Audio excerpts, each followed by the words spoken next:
नमस्कार दोस्तों, आप सभी का स्वागत है मेरे चैनल टीचर्स रूल बुक में। आज हम बात करने जा रहे हैं कॉमन एरर्स के सेकंड पार्ट की, जो आपके जर्नल पेपर में आता है, इंग्लिश वाला पार्ट। तो चलिए, जिसने पार्ट 1 नहीं देखा है तो फटाफट जाके देख लीजिए, लिंक आपको डिस्क्रिप्शन बॉक्स में मिल जाएगा। आप शुरुआत करते हैं सेकंड पार्ट के साथ, बट उससे पहले जो मेरे चैनल पर नए हैं या जिन्होंने अब तक सब्सक्राइब नहीं किया है तो फटाफट कर लीजिए, ताकि आगे आने वाली नोटिफिकेशंस आपको आराम से मिल जाए। चलिए, आज हम शुरू करते हैं अपनी क्लास नाउन्स के साथ।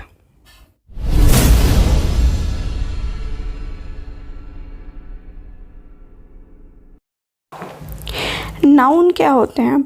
नाउन्स आपने सुने होंगे, नाउन को याद करने का सबसे अच्छा तरीका, बचपन में आपने गेम खेला होगा ना, नेम प्लेस एनिमल थिंग, सबसे बढ़िया तरीका है NPAT इसको याद करने का। किसी का नाम हो गया, कोई जगह हो गई, कोई जानवर हो गया, या फिर कोई चीज़ हो गई, इन सब के आगे ही आपका ये यूज़ होता ही होता है। इनके आगे देखो आर्टिकल्स भी यूज़ होते हैं आपके, जो आपने फर्स्ट पार्ट में पढ़े थे। तो ये सारे आपके नाउन्स होते हैं, और नाउन ज़रूरी होता है एक सेंटेंस में। अगर नाउन नहीं है तो सेंटेंस का मतलब ही नहीं रह जाता कोई। आर्टिकल दा की तरह ही नाउन्स के भी 12 गोल्डन रूल्स है। इनको अगर आप पढ़ लोगे तो इतने आसान रहेगा आपके लिए जानना कि नाउन्स क्या और कहाँ कहाँ कैसे कैसे यूज़ किया जाता है इनको। चलिए, पहला आता है आपका, कुछ ऐसे नाउन्स होते हैं जो सिंगुलर फॉर्म में ही होते हैं, जैसे आपका for example furniture, information, poetry, scenery, machinery, work, would, glass, etcetera. I hope आप सबको पता है कि सिंगुलर और प्लूरल फॉर्म्स क्या होती हैं। सिंगुलर फॉर्म वो होती है जो किसी चीज़ का एक अकेले होने का बोध करवाए, और प्लूरल वो होते हैं जो बहुत ही एक समूह का आपको बोध करवाते हैं। नहीं पता है तो इस बात को अच्छे से गार्ड मान लो कि ऐसे ऐसे होते हैं, क्योंकि ये वर्ड्स आगे जाके बहुत यूज़ होने वाले हैं। अगर आप ये सोच रहे हो कि यहाँ पे इंग्लिश आप सीख के भाई बहुत बढ़िया इंग्लिश बोलने लग जाओगे, तो यहाँ पे वो वाला केस बिल्कुल भी नहीं है।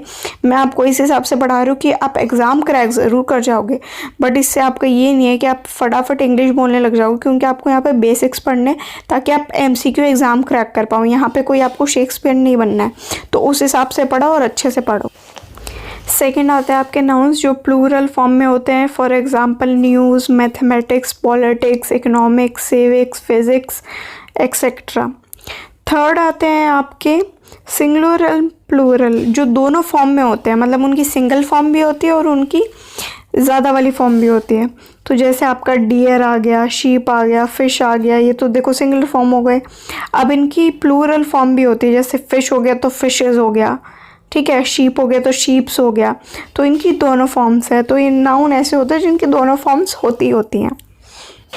कुछ ऐसे नाउन्स होते हैं जो लगते सिंगुलर हैं बट होते प्लूरल है वो। तो वो फॉर एग्जांपल कैटल हो गया, पीपल हो गया, पुलिस हो गया, जेंट्री हो गया, पीजेंट्री हो गया। तो ये सारे एक साथ है, लोग बहुत सारे लोग हैं, ये कम नहीं है। तो इनका आपको लग सिंगुलर रहे हैं क्योंकि उनके आगे एस वगैरह नहीं लगा हुआ, बट ये बहुत सारे लोग हैं, एक समूह बनता है ये। फिर आता है आपका 5th रूल, जो कि है कलेक्टिव यूनिट की, कोई ऐसी जो आपको कलेक्टिव यूनिट का बोध करवाती है। तो वो होते तो सिंगुलर है बट इनको मानते प्लूरल है, क्योंकि वो एक कलेक्टिव बहुत सारी यूनिट होती हैं, जैसे crowd, audience, class, jury, family, government, etcetera. फिर आते हैं आपके ईच ऑफ, इधर ऑफ, आइदर ऑफ, वन। ये सब जो होते हैं ये हमेशा ही प्लूरल फॉर्म में होते हैं, तो प्लूरल की तरह ही यूज़ किया जाएगा इनको। फिर आते हैं आपके कंपाउंड नाउन। कंपाउंड नाउन वो होते हैं जिनमें रूट वर्ड जो होता है उसको प्लूरल फॉर्म में कन्वर्ट करते हैं हम। इसको ध्यान से सुनना इंपॉर्टेंट है, और इसमें से क्वेश्चन भी हमेशा बनते हैं कि इसमें से जो बेसिक रूट वर्ड होता है उसको हम प्लूरल बनाएंगे, उसको इसकी प्लूरल सिंगुलर दोनों फॉर्म्स होती है। तो जो प्लूरल बनाना आता है तो हम उसके मेन रूट वर्ड को बनाते हैं। For example brother in law, अब यहाँ पे ब्रदर इन लॉ है, यहाँ पे रूट वर्ड आपका ब्रदर है, तो जब इसको प्लूरल करना होगा तो ब्रदर्स इन लॉ होगा, ब्रदर इन लॉज नहीं होगा, ब्रदर्स इन लॉ होगा। ऐसे ही आ गया मेड सर्वेंट आ गया, तो रूट वर्ड यहाँ पे आपका जो है सर्वेंट्स है, मेड नहीं है, तो उसको मेड सर्वेंट्स करेंगे हम। अब आता है मैन और वुमेन। जब मैन और वुमेन की बात करते हैं ना तो कंपाउंड नाउन का थोड़ा सिनेरियो चेंज हो जाता है। मान लो जैसे कि फॉर एग्जांपल मैन सर्वेंट। अब मैन सर्वेंट है तो इसमें दोनों में आपको चेंजेस करने पड़ेंगे। वो मैन हो जाएगा, मैन से MAN, मैन से MEN, मैन हो जाएगा और सर्वेंट्स हो जाएगा। तो मैन सर्वेंट से मैन सर्वेंट्स। देखो फ़र्क होता है बोलने में, मैन और मैन, मैन और मैन। ऐसे ही आपका वुमेन डॉक्टर फॉर एग्जांपल हो गया, तो वीमेन डॉक्टर्स, वीमेन डॉक्टर्स।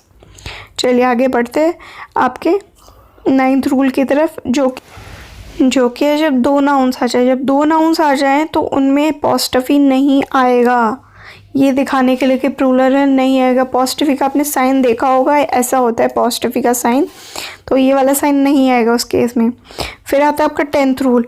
अब जो नॉन लिविंग चीज़ें हैं उनके साथ भी आप कभी अपॉस्ट्रोफी का यूज़ नहीं करोगे। लिविंग थिंग्स के साथ यूज़ होता है सिर्फ अपॉस्ट्रोफी। फिर आता है आपका 11th रूल, जैसे कि आपके वर्ड्स होते हैं एनीबडी, समबडी, नोबडी, एल्स, ठीक है, इन सब के साथ हमेशा आप एल्स वर्ड्स का यूज़ करोगे।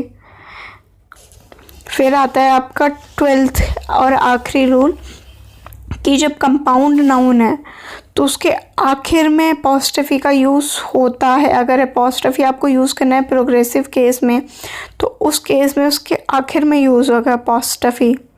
मान लो मैंने कहा he is my brother in law's daughter, brother in law's. अब लॉज के बाद अपॉस्ट्रोफी आएगा यहाँ पे कि उसकी वो बेटी है, ठीक है। चलिए अब एग्जाम्पल्स की तरफ बढ़ते हैं।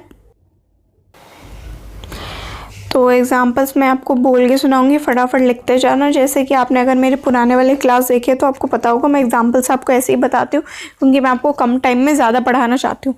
चलिए फटाफट मैं आपको एग्जाम्पल्स बता देती हूँ, आप लिखते जाना। First, the Indian team defeated the Australian by an innings. Second, the scenery of Gulmarg is very charming. Third, the cattle were gazing when I went to the hills. Fourth, yesterday I bought a pair of shoes. Fifth, a 10-rupee note. Sixth, the wages of sin is death. अब progressive cases के बता रही हूँ, वो लिख लो। इन वाले cases में थोड़ा अपॉस्ट्रोफी का ध्यान रखना, मैं बताती भी जाऊँगी। Ram's house instead of house of Reigns. अब राम्स हाउस जो है, राम्स के यहाँ पे अपॉस्ट्रोफी वाला ऐसे। Second, students obeyed the direction of teacher. Third, the wall of room, the legs of chair. तो देखो ऐसे ऐसे केसेस में मैंने बताया था ना, कुछ कुछ के नॉन लिविंग थिंग्स के केसेस में आपका यूज़ नहीं होता है अपॉस्ट्रोफी। फोर्थ और लास्ट आता है आपका टुडेज़ न्यूज़पेपर। टुडेज़ पे यहाँ पे अपॉस्ट्रोफी है। इसका एक और एग्जांपल लिख लो, अ डेज़ वर्क। अ डेज़ के ऊपर यहाँ पे अपॉस्ट्रोफी आ रहा है आपका। तो चलिए ये आपके एग्जांपल्स ख़त्म होते हैं। मुझे ये ज़रूर बताना सर्च करके या फिर अच्छे से पढ़ के इनको कि यहाँ पे नाउन कौन कौन से हैं, कौन सा सिंगुलर का केस है, कौन सा प्लूरल का केस है। चलिए आज के 2 क्वेश्चन वाले एग्जांपल्स कर लेते हैं। पहला आता है आपका, the audience are requested to be in its seats. यहाँ पे आपको लग रही है कोई गड़बड़? देखो ध्यान से देखो, लग रही होगी कोई ना कोई गड़बड़। इन इट्स सीट्स क्या होता है? जब यहाँ पे इंसान है वो, तो इट्स कैसे लग सकता है उसके आगे? तो उनके आगे देयर लगेगा, सीट नहीं लगेगा। देयर वाला देयर नहीं, उधर वाला देयर नहीं, देयर उनका, उनके वाला देयर लगेगा। तो ये चीज़ें आपको थोड़ी ध्यान रखने वाली हैं। तो ये थोड़ी चीज़ यहाँ पे ध्यान रखना कि कहाँ पे कौन सा लगना है आपका। तो यहाँ पे देयर जो आपका लगेगा वो होगा आपका THEIR। ध्यान से सुन लेना, THEIR। तो इसके थर्ड पार्ट में गड़बड़ है। अब आते हैं अपने सेकंड क्वेश्चन में, जो है all his sister in laws are married and settled in US। अब सिस्टर इन लॉज गड़बड़ नहीं है यहाँ पे। मैंने आपको बताया था कि जो पहला वाला रूट वर्ड होता है उसमें लगता है आपका एस, तो सिस्टर्स इन लॉ होगा यहाँ पे। तो चलिए ये होते हैं आपके एग्जाम्पल्स ख़त्म।